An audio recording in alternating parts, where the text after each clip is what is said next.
Seus olhos revelam que eu nada posso esconder, que não sou nada sem ti, ó fiel é o Senhor.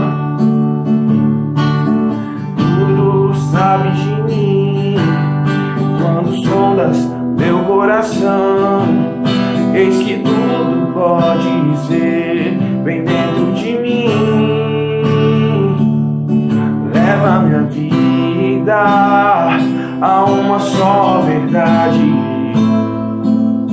Quando me sondas, nada posso ocultar.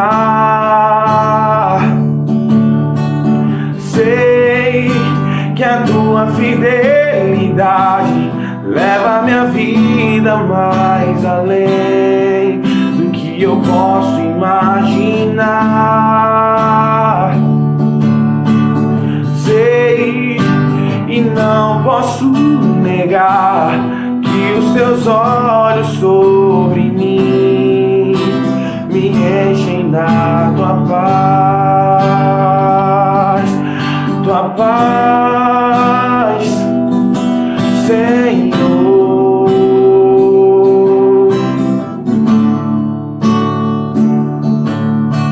Teus olhos revelam que eu nada posso esconder, que não sou nada sem ti, ó fiel é o Senhor. Tudo sabes de mim, quando sondas meu coração, eis que tudo podes ver bem dentro de mim. Leva minha vida a uma só verdade. Quando me sondas, nada posso ocultar.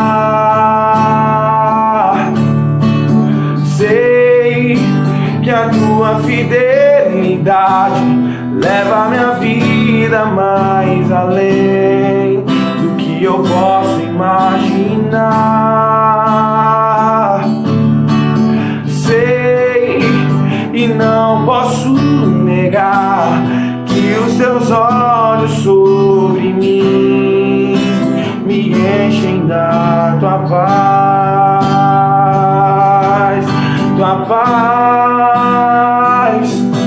Senhor.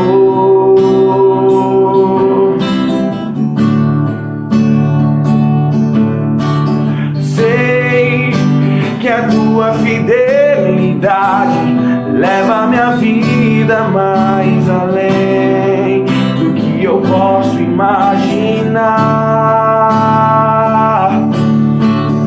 Sei e não posso negar que os teus olhos sobre mim me enchem da tua paz,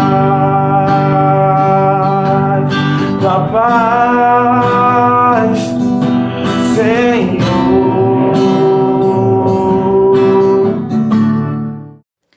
Paz do Senhor, pessoal, aqui eu tô gravando um vídeo, né? Faz tanto tempo que a gente não fala, a gente não se vê, a gente não aparece, né? Mas a gente tá aqui também, graças a Deus. E queria deixar pra vocês o capítulo de Lucas, capítulo 7, versículo do 36 ao 50. Tá? Eu vou lendo pra poder adiantar. Um dos fariseus convidou Jesus para jantar com ele. Jesus, entrando na casa do fariseu, reclinou-se à mesa.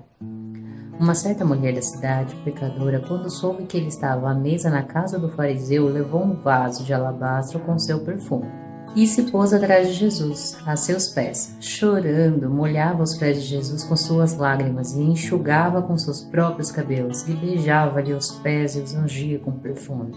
Nisso, ao ver isso, o fariseu que o convidou Jesus disse assim: se esse fosse profeta, bem saberia que quem ele toca e de que tipo ela é.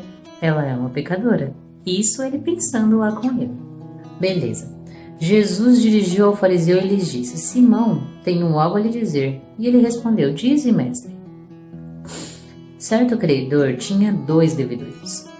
Um lhe devia 500 denários e o outro 50. Como nenhum dos dois tinha com que pagar, lhes perdoou a ambos. Qual deles amará mais? Aí Simão começou a pensar e falou assim.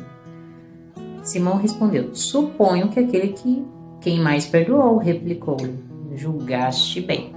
E voltando-se para a mulher, disse a Simão, vês esta mulher? Entrei na tua casa e não me deste água para lavar os pés, mas ela me regou os pés com lágrimas e enxugou com seus cabelos. Não me saudaste com um beijo, mas ela não para de beijar meus pés desde que eu entrei. Não me ungiste a cabeça com óleo, mas ela ungiu os pés com perfume. Portanto te digo que os muitos pecados dela são perdoados, porque ela muito amou, mas aquele a quem pouco se perdoa, pouco ama. Em seguida disse a mulher, os teus pecados estão perdoados. E os que estavam com ele à mesa começaram a dizer entre si, quem é este que perdoa pecados? Mas Jesus disse à mulher, a tua fé te salvou, vai em paz. Bom, a reflexão que eu quero trazer aqui bem rapidinho é o seguinte, a mulher, ela era considerada pecadora. Naquela época, o jantar, ele representava, não era um bate-papo, era mais um jantar de gala, né? As pessoas eram convidadas e aí nisso as mesas eram divãs, eram tipo essas mesas que a gente tem normal, só que no caso a mesa era mais baixa e a pessoa tinha que se reclinar, ela ficava praticamente deitada. E aí elas sentavam, as pessoas que eram convidadas, elas sentavam em poltronas e ela pegava e se reclinava à mesa, ficava praticamente deitada. O divã ficava numa parte de destaque na casa.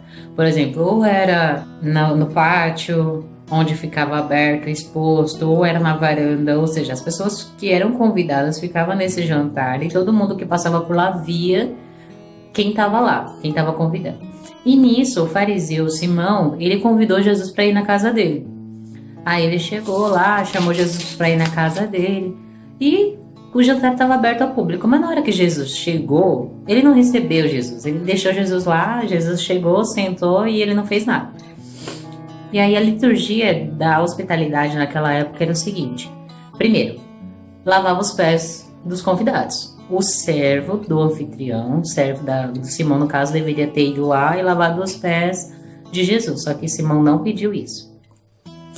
Na região da Palestina, era muito comum ter areia e terra. Então, quando as pessoas passavam lá, e como eles usavam um sapato aberto, os pés ficavam sujos, né? Então, na hora que a pessoa chegava, era normal que se lavasse os pés para poder dizer, para dar um ar de hospitalidade, falar assim, ó, você é bem-vindo, pode ficar à vontade. O segundo passo da liturgia da hospitalidade, do bem-vindo, né, da pessoa que convidava, era trazer o convidado e dar um beijo nele, né? Dar um beijo no rosto, que é chamado ósculo santo. Isso significa boas-vindas, era como se dissesse. Bem-vindo, boas-vindas. Desse um beijo no rosto, deixasse tudo certo.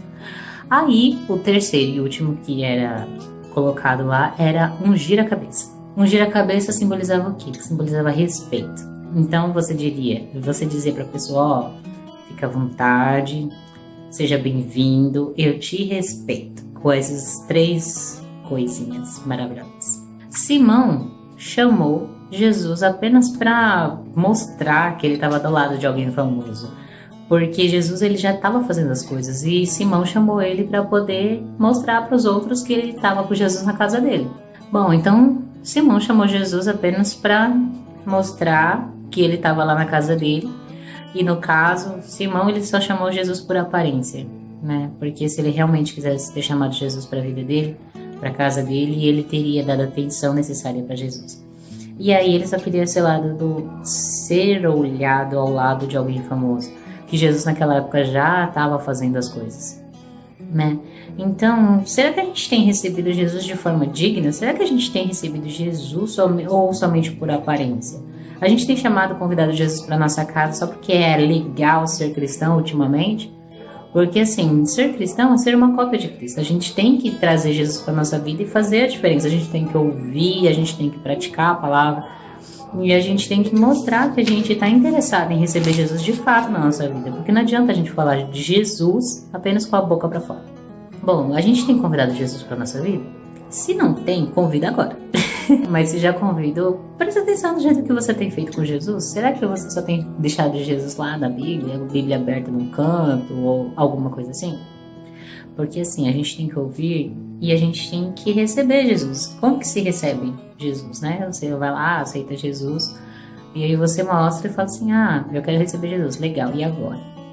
Agora você tem que ler a palavra dele para poder praticar aquilo que ele mostra. Tipo, não julgar, não fazer as coisas erradas, fazer o bem para o nosso próximo e por aí vai. Não pagar com a mesma moeda, são coisas muito difíceis que a gente tem que fazer. Só que a gente consegue, porque Jesus conseguiu. Então a gente tem que seguir os passos de Jesus, tentar ao máximo possível fazer aquilo que ele pediu para nós fazermos. Então, as nossas atitudes, como tá indo as nossas atitudes? A gente tem demonstrado o devido respeito a Jesus com as nossas atitudes? Aquilo que a gente tem feito, como tem ficado? Como Jesus tem sido reconhecido na nossa vida? A mulher, na hora que ela chegou lá, ela já chegou sabendo que Jesus estava lá. Então a intenção dela era mesmo adorar Jesus e levar o vaso de alabastro com unguento, chegar lá e quebrar nos pés dele, independente de quem estava lá. Então, quando você está na presença de Jesus, você tem adorado ele independente das pessoas que estão ao seu lado? Independente do que está acontecendo? Porque assim, às vezes a gente fica esperando que Jesus se manifeste na nossa vida, mas a gente não tem atitudes que chamam a atenção de Jesus, né? Então a gente tem que buscar sacrificar nossa carne, seguir ele, para a gente poder viver, né, de fato o evangelho. Bom, naquela época uma pecadora era considerada, uma mulher pecadora era praticamente uma prostituta, né? Então eles falavam, a prostituta, a mulher pecadora. Só que a Bíblia em momento nenhum fala o pecado dela, né? Simão só jogou na mente dele que ela era pecadora, que ela fazia algumas coisas, só que ele na Bíblia não revela o que ela fazia. Só que ele tinha um mau julgamento dela. No caso, talvez ela tinha as atitudes erradas e tal. Mas naquele momento, ela quis adorar a Jesus, ela quis entregar o melhor dela para Jesus e Jesus viu a intenção do coração dela. Então, independente dos pecados dela, Jesus amou. Independente dos pecados dela, Jesus a perdoou, né? No caso, ela foi alcançada pela misericórdia e a redenção. Então, naquela época, o que aquela mulher pecadora fez foi tirar lá, soltar os cabelos para poder enxugar os pés de Jesus. E naquela época, as mulheres judias, elas, ao soltar os cabelos em público, era considerado algo obsceno, né? Então é praticamente como se hoje as mulheres fossem lá e mostrassem os seios publicamente. Isso é algo obsceno, isso é algo errado. Então, ela só tinha levado o vaso e o unguento. E quando ela encontrou lá, ela começou a chorar, beijou os pés, fez tudo. E os pés ficaram molhados. E como que ela ia secar, se ela não levou toalha? Então a saída dela foi secar com os cabelos. E aí, como dizer bem-vindo ao Senhor? Como fazer essas coisas? Então, quando a gente lê a palavra de Deus, quando a gente pratica a palavra de Deus, a gente dá liberdade para o Espírito Santo fazer uma mudança na nossa vida. A gente dá uma liberdade para o Espírito Santo mudar nosso interior, os nossos pensamentos, e a gente começa a ser uma pessoa mudada, começa a ser uma pessoa moldada pelo Espírito Santo e a palavra. E aí, o que a gente aprende com tudo isso? A gente precisa de perdão todos os dias, né? Como ele começa a falar na parábola dos devedores lá, que certo credor tinha 2 devedores e tal.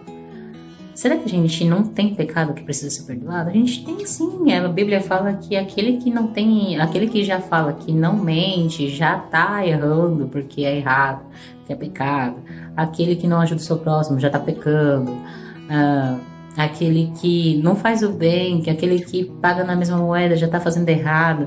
Será que a gente não está com mágoa, raiva de alguém, alguma coisa assim? A gente precisa de perdão. E como a gente precisa de perdão, a gente também precisa perdoar.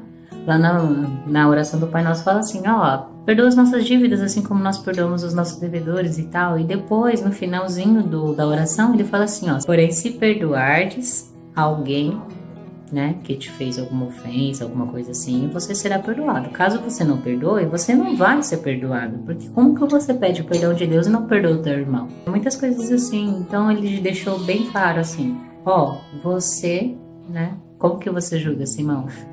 Quem que foi mais perdoado aí? Quem tinha mais pecado? Então, eu reconheço que Jesus está na nossa vida, que a gente precisa ser perdoado todos os dias, porque todos os dias, mesmo a gente querendo ser correto, mesmo a gente tentando fazer o certo, a gente erra. Então a gente precisa ter, né, Jesus na nossa vida e fazer com que ele apareça de fato. Então, a palavra que eu queria deixar é essa. Deus abençoe vocês. Muito obrigada por vocês terem ouvido até aqui. E tchau. Até uma próxima.